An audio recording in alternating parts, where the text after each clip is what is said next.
बैठकीमध्ये म्हटलंय की सोबत आलात तर ठीक, नाहीतर मग स्वबळावर किंवा एकाकीपण. नेमकं काय समजायचं? नाही, महाराष्ट्रामध्ये मुळात आज शिवसेनेचा 59वा वाढदिवस आहे. 59 हा टप्पा गाठणं सोपं नसतं. एखादी संघटना, एखादा राजकीय पक्ष 59 वर्ष पूर्ण करतो आहे किंवा 59 वर्ष वर्धापती साजरा करतो, हा टप्पा गाठणं सोपं नाही. ह्या प्रवासामध्ये अनेकदा संघर्ष, अडथळे, संकट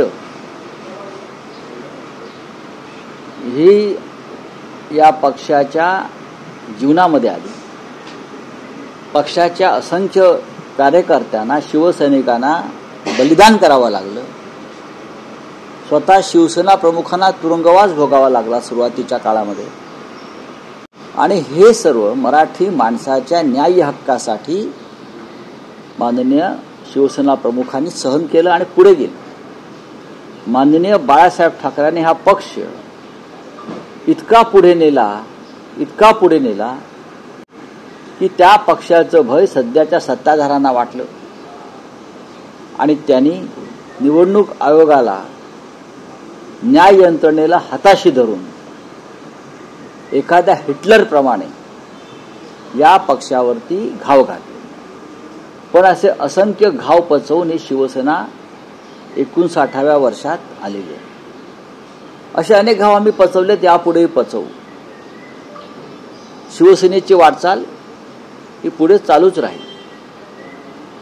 या संपूर्ण काळामध्ये अनेक नवीन लोक आले, आमचे अनेक सहकारी आम्हाला सोडून गेले,